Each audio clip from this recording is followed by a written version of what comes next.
Hello YouTube, Sunday morning. If you want to know what it's like to travel in Southeast Alaska, we had a doctor's appointment. I had a doctor's appointment with the VA on Friday, so we had to come across from that's the mainland that you're looking at.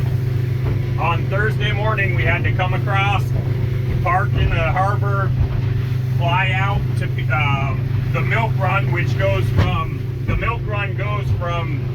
Seattle to Ketchikan to Wrangell to Petersburg to Juneau, then to Anchorage, northerly once a day, and then southerly in the afternoon it comes and goes back the other way.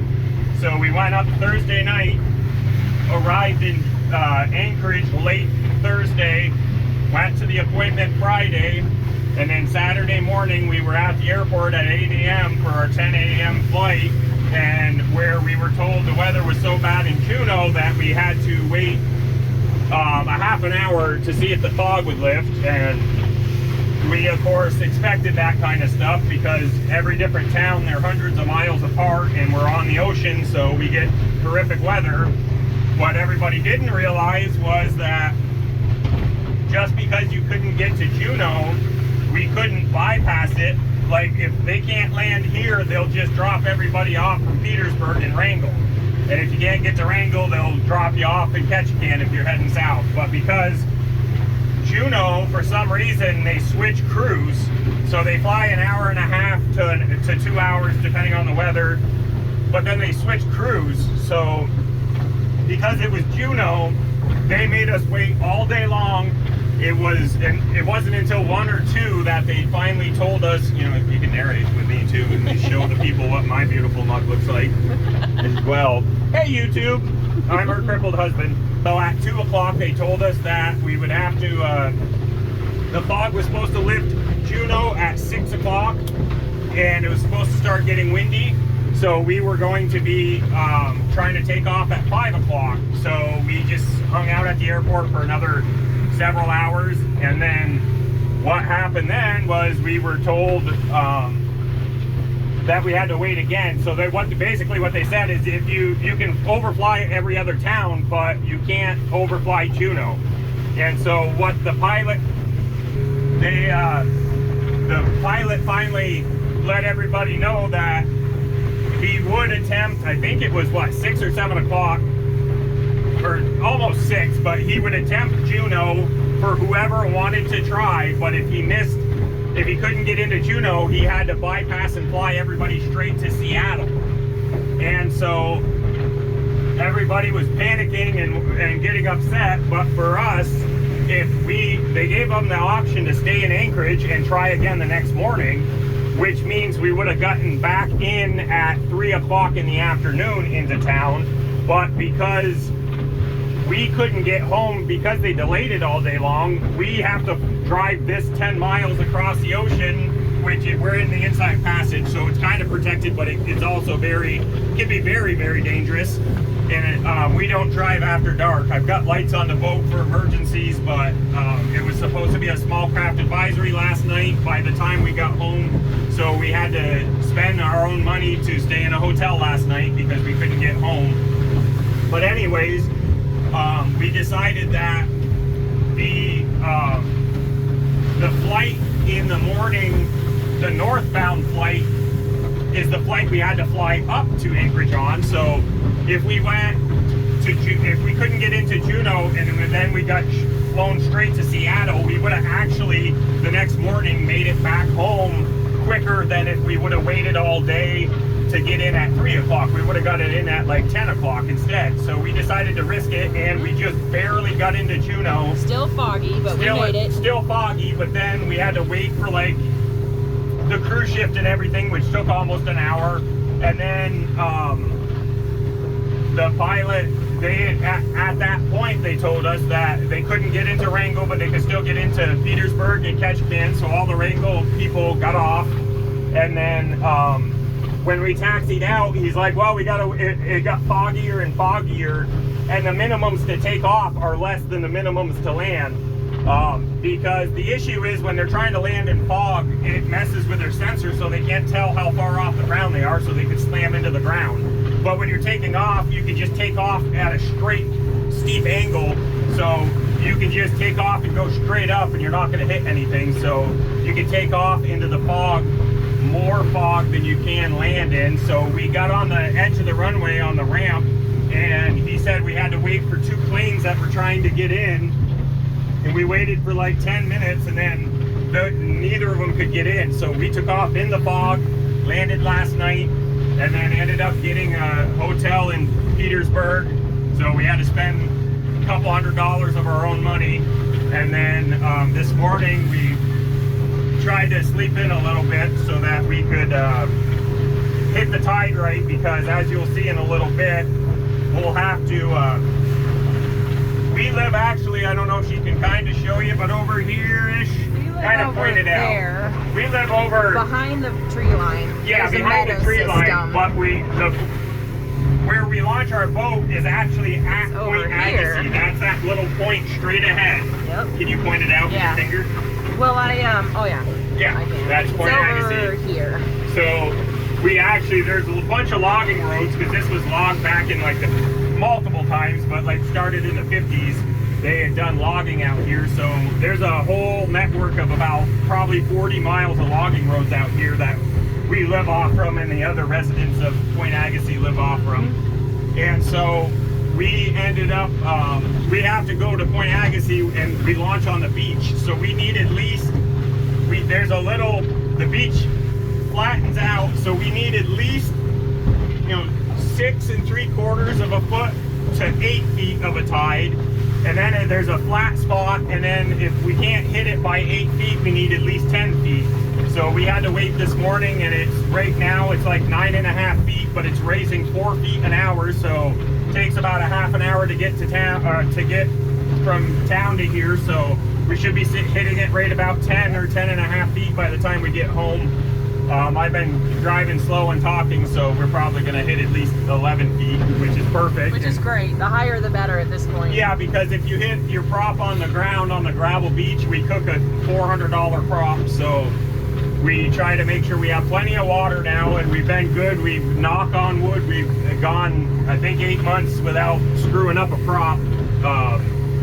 And we just been extra careful and trying to, but there's days you just can't pick it. We should have been home at 14 feet last night at 4 o'clock, and instead we were dealing with weather that's in Juneau, which had nothing to do with us. So that's just the logistics of living in Southeast Alaska. And traveling in that. Yeah, that's why we try not to go to the doctors in the winter. But yeah, there's a barge. I don't know if you can zoom in. Barge. Woohoo! Can you get that zoomed in enough? Yeah. Woo! There's a big wave. That was awesome for TV. This is right where we get to the spot that we're straight shot down this, down the delta of the Stikine River is behind us. So that's why we just hit that big wave. So from here to there will be the biggest waves when we have a southeast, no, it's an east-southeast wind. And so it'll build and it'll get bigger and bigger. So right now we got we'll get some little bit choppier water. I don't know if we got enough battery to film it all, but it's pretty cool. No, So we're doing good. Yeah, film this stuff. Hopefully you got enough storage on your phone. I don't know how that works. I do. I emptied it recently.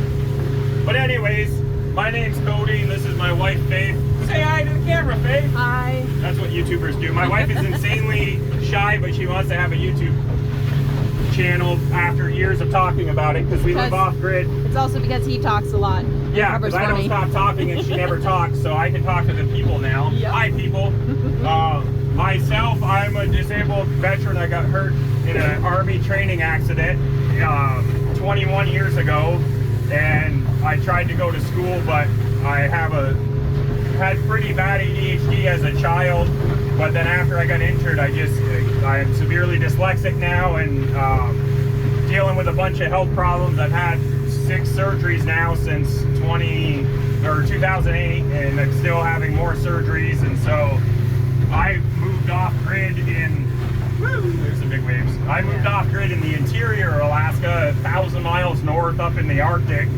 And I lived up there for about 12 years, and then I finally met my wife who lived down here in Southeast Alaska, and so I've been down here 6 years now. We've we were married in 2020, which that was an ordeal with trying to get all my stuff. It took 2 years or 2.5, 3 years to get all my stuff down here, because the only way to get here other than flying is to take the ferry that goes out of Haines, Alaska, which means you'd have to drive from Tote, Alaska through Canada, through the Beaver Creek Canadian crossing, and then you have to go about 650 miles down to Haines, Alaska, where the ferry picks you up.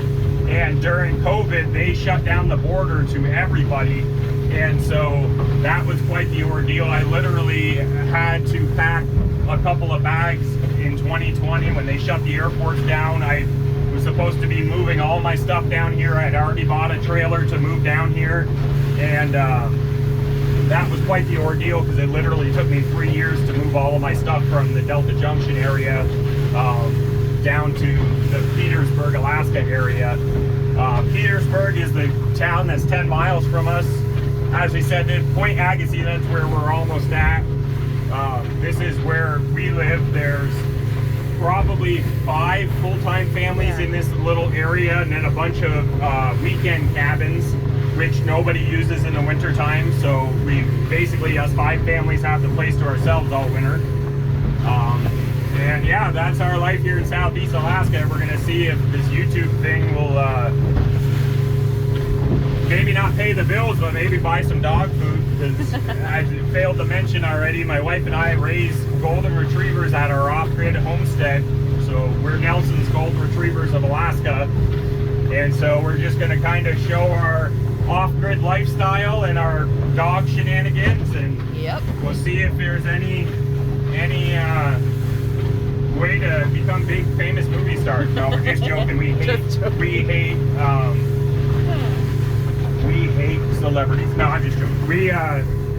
We're kind of both introverted people. I talk a lot, but I like to be out in the wilderness away from everybody as much as I can be, just because I'm hurting all the time. And so, well, you know how they always love catastrophes on these, like, what's going to happen to them next cliffhangers. I left one rope tied up to in the front right here. Oh, and it's hanging off the edge. Yeah, it's falling more and more, but I luckily made all my ropes so they can't hit the propeller, because our neighbor ended up one day, had a rope go in the back and tied around his prop, and it almost ruined his motor.